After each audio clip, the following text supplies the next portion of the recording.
Swayam Prabha. Digital India. Educated India.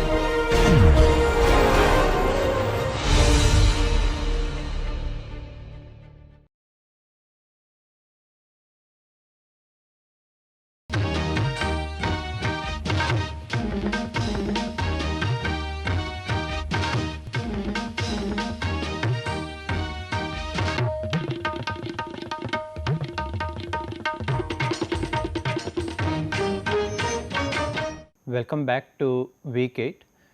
From week 8 we will be starting the software part of the course, which is on CAD.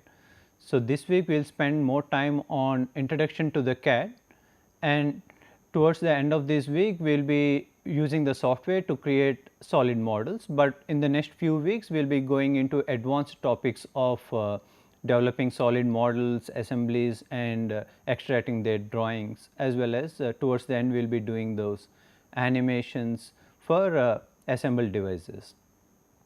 So, in this lecture we will be focusing on computer aided design to know what is the evolution of this computer aided design and to see how it plays an important role in the development of a product or a device. So, let us start with evolution of the CAD software, because that helps us understand what are the features of this software and how they have improved over time. So, we will be talking about 4 different models or the modeling techniques. Initially, we will start with this 2D CAD model, which were developed in the 1960s. Those were the days of early times of the computers. So, the computational powers were less. So, what were they capable of doing? They are capable to create simple models using 2D coordinate systems. So, which means if you have a point, it is only represented by x and y. So, essentially it is like drawing on a paper. So, though you are depicting a solid model or an object, it is almost like how we do the drawing on a paper using a pencil. So, for every feature of the object like a straight line, curve or a surface, we see what are the endpoints of the line and then join those lines using computer graphics. So, we use different geometric entries like points, lines, arcs, polygon to depict the complete object. So, the good thing about this is it is much easier to prepare drawings, and whatever we have prepared is more accurate. And later if we want to modify a curve, it is much easier to modify a curve, because unlike when you are drawing it on a paper, you need to erase and you have some markings on the paper, but here since it is all on the software, it is easy to let us say delete a line and create a new line. So, essentially what we are saying is the initial 2D CAD models were close to 2D drawings, there is not much difference, because even the geometry of a line or a curve or a surface is represented using 2D planar curves and surfaces. Okay. But the difficulty of this 2D CAD model is it is hard to visualize, because just by 2D sketches what we need to do is you need to first read the drawing, make a mental picture, and then if you want to make any modification to the drawing, then you need to come up and make those changes. So, the visualization of the object takes a little bit of effort. You need a trained eye for someone to read these drawings and understand how the object is in the real world. So, the next phase of the CAD softwares were developed in the 1980s, which we call as the 3D wireframe models. So, here what we have the improvement is previously all these geometric entities were defined in 2D coordinate system, but now they are now defined in the 3D coordinate system. So, because you are now defining in the 3D coordinate system, for example, if I now define a straight line, I can generate different views of this straight line using geometric transformations. So, the database what the computer saves probably is the endpoints of this straight line. Since it knows the endpoints, it can give you the front view, the top view or the isometric view, it can generate it through matrix transformation matrices, or you can apply math essentially to get the views, different views of the same object. It is easy to store and display.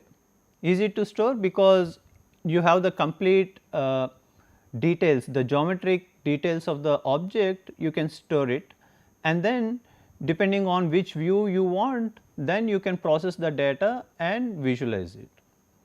The other problem with this wireframe model, see, it does not define the surface or volumes. So, essentially it depicts all your objects only in a series of curves and straight lines. So, there is no definition of a surface nor a definition of a volume. For example, if you want to find the volume of this object or a weight of this object, the wireframe model can't help you because it does not have that information. The mathematical definition of the surfaces and the volumes is missing, and sometimes it is hard to visualize. Probably it is not shown here, but there are instances where for two different orientations of the object, the wireframe will look the same. Now, it creates a little bit of ambiguity. So, you are not sure which orientation of the object you have to look at. So, these are some of the disadvantages of using the wireframe models. So, over the time there were improvements in the CAD software, then people started developing these surface models.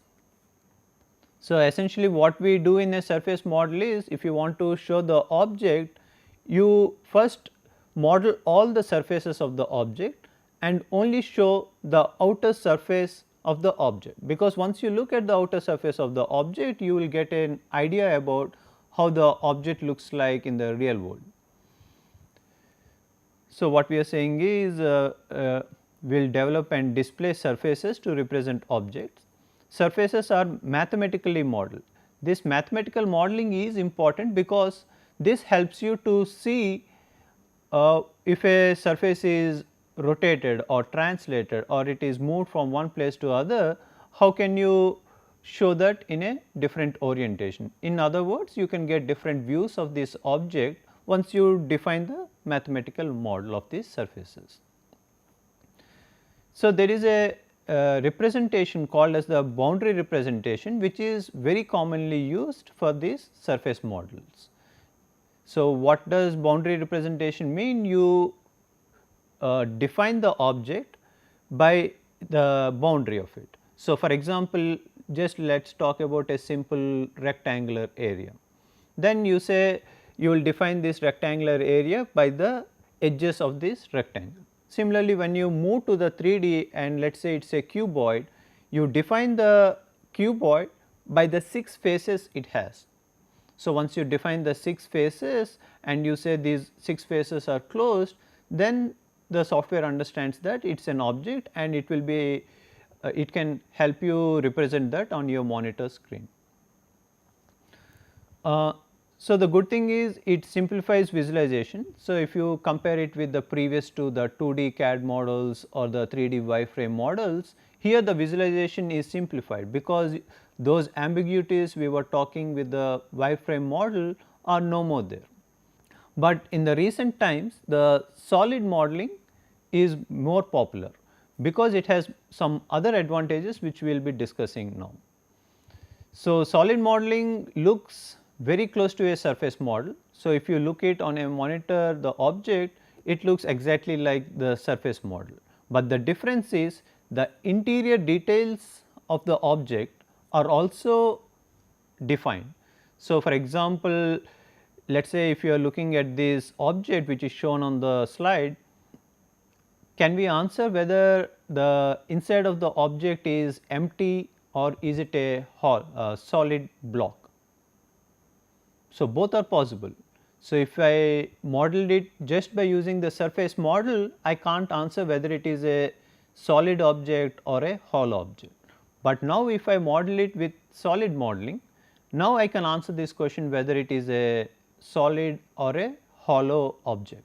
Hollow meaning let us say it is made up of some thin sheets.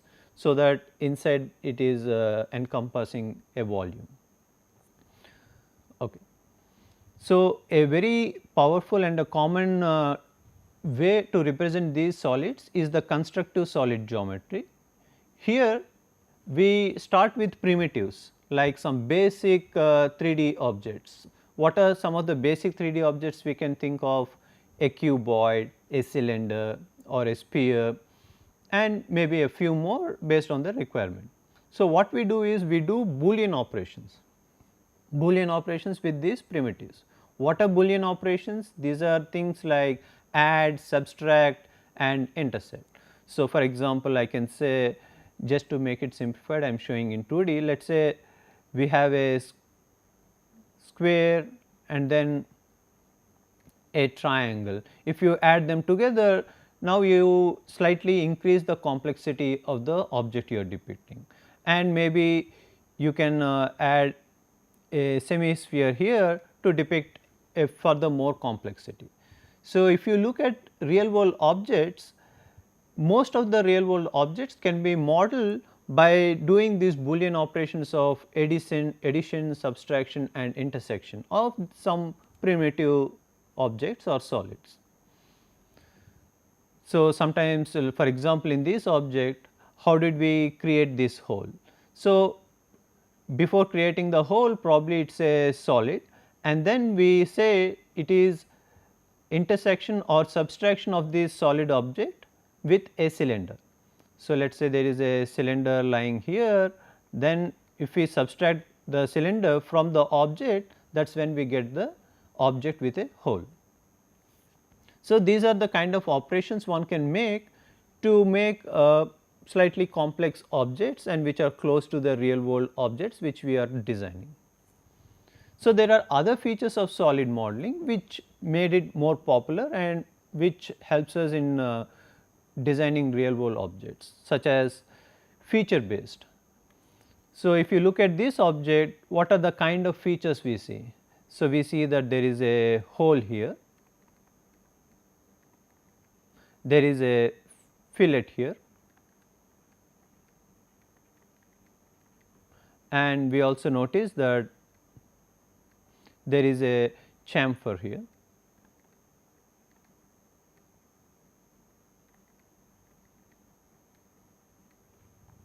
So, these are the features which define the object. So, if you keep on adding these features, gradually the primitive objects you started with, they will approach close to the real world objects what we wanted to design. So, you can create complex solids by adding or subtracting, essentially doing the Boolean operation with these features. Okay. So, this is what is called as feature based modeling. In addition to feature based modeling, there is an other aspect to it which makes it more powerful, which is parametric. So, most of these CAD softwares are parametric. What it means is, it gives you a flexibility to change dimensions of the object. What do we mean by changing the dimensions? So, let us say for this object we have on the slide, we define the dimensions, like let us say the height is defined as x, the depth is defined as half of x, and this dimension is given as half of x. Similarly, we say that the diameter of the hole here is by some other variable y. So, using this, if we have developed a solid model, later you can come back and change the dimensions of this object. So, let us say now I say I increase the height by 3/4. So, 3/4 of the initial height h. So, once I change the height, it will automatically change the depth as well as this dimension. But if you notice carefully, the size of the hole remains the same as in the original object. So, because that is defined by a different variable y. Now, let us say instead of changing height, I only change the diameter of the hole. So, in this let us say this is the second model, I only change the diameter to be twice the initial diameter, 2 times y. but the height remains the same. So, you see that the overall shape or the size of the block remains the same. The only difference is we are now able to change the size of this hole. So, this is what we meant by parametric, saying that you can make changes to the object very easily, and once you make these changes, it automatically makes adjustments to the object or the solid you are preparing. So, just to summarize,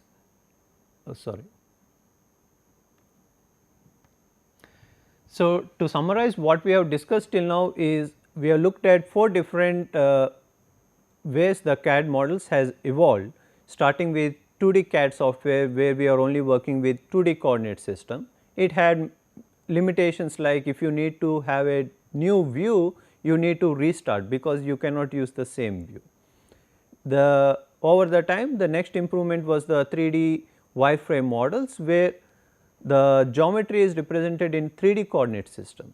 So, at least it is better than the previous 2D CAD software. By creating new views, you need not start from scratch again, but it had some problems with the visualization. To overcome this visualization problem, it evolved into these surface modeling techniques. So, surface modeling was visually very good, it was easy to visualize, but the few disadvantages it had are like you do not know what is the interior details of this model. So, for example, like finding the volume, weight, or let us say if we do an intersection, it is hard to find out how to manipulate these operations. So, lastly, we discussed about the solid modeling technique where it overcome all these disadvantages as well as it had a few features which made it powerful. We have discussed about the feature based modeling and the parametric modeling, which makes the job of creating more complex objects easier, as well as it helps you to make modifications to the existing or the already created solid models. So, next let us see how the solid models are used in the industry. So, in the industry there is a lot of design activities happening as well as the manufacturing activities which happen to realize a product and bring it to the market. So, let us see what are the ways in which this solid model is used. First, let us start with analysis. There are many analysis engineers do in an industry or at a workplace. They include structural analysis, like for example, this is a what I show here is a bracket, and once you apply a load it deflates. So, when it deflates it induces stresses in this object, and as a designer one may need to know whether these stresses are within the allowable limit or not. So, that can be done using the same solid model. So, once you develop a solid model in the CAD software, you bring that CAD model into this analysis software, you apply the loads, the properties of this object, and then find out how it responds to the loads. So, the next thing you can do is kinematics. Let us say we have a gym equipment like this, one may be interested to know what are the kinematics of it, which means if you apply a movement at the handle, how does the leg move or how does the person who is sitting on it is moving. So, those kind of analysis can also be made using softwares. For that what you need is you will start with a solid model, and since here it is a device, you need multiple objects, bring them together and then see how they relate with each other. So, if you move one, how fast or slow the other moves.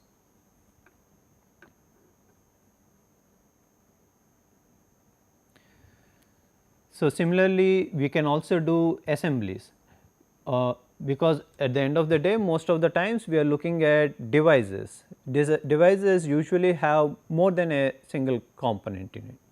So, then if you have multiple components, you need to make sure not just the component design is perfect, but they come and fit together in a required manner or the intended manner. So, how do we check that? We can use an assembly software. Usually a CAD software has this assembly feature where you bring multiple components, bring them together and see how they are relatively placed. This gives the designer a feedback of if any further changes need to be done at the component level to accommodate this perfect assembly. Sometimes what happens is you may want to, you have designed a device, but you need to market it or you need to communicate your idea to others. So, usually just by, instead of showing a static image, you can also animate and show how this device is assembled. So, these are presentation features which few CAD softwares have. Most of the recent CAD softwares have this feature which help you to present your device in a more elegant fashion, such that the working of the device or the components which are used in the device can be communicated more effectively.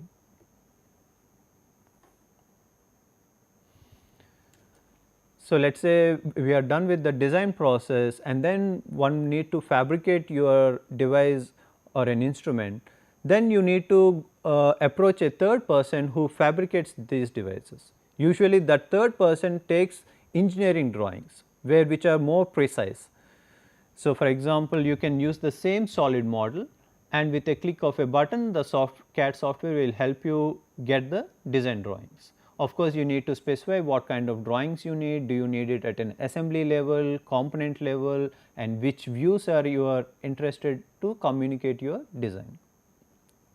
But the good thing is, once you develop a solid model, you can use the same model to develop these design details. You need not again start from scratch like what we do it on a paper. So, to summarize, the solid models help us both in the design aspect as well as the manufacturing aspect of this idea of building devices. So, let us see a few components. So, we talked about structural analysis, kinematics, these are the kinds of analysis we do. We also can do optimization of a product design. So, let us say a product, you start with a crude design. We can also improve the design using some analysis methods, but there are some CAD softwares which can help you automate this process of improving the design. So, there are some optimization softwares like OptiStruct which can do this process of structural optimization. Later, once we are done like designing at the component level, then we come at with the assembly level, where we bring multiple components, assemble and see if there are any further design changes required. And let us say once the design looks good and you are ready to manufacture, you need to have this design detailing, which means you need to get the assembly and the component level drawings in the standard views we have been discussing in this course. But once you give it to the manufacturer, even he will use the same CAD models or the solid models you prepared to help him in his process. So, he can use it to design molds. So, let us say if you think of any plastic bottle, right, usually you need an injection molding technique to prepare these plastic bottles. So, for that one need to prepare a mold, and once you provide the solid model of your component, then you can use these CAD softwares to design the mold to prepare this object what we are intending. And sometimes you can also use the same model which will help you to do the CNC machining. What is CNC? Computer numeric control, which automates the process of steps which are needed to machine this product to the final product. Initially you start with a block of either metal or a material, and from this block you do a series of machining operations to reach a final product. So, these also can be automated through machines, what we call it as CNC machines.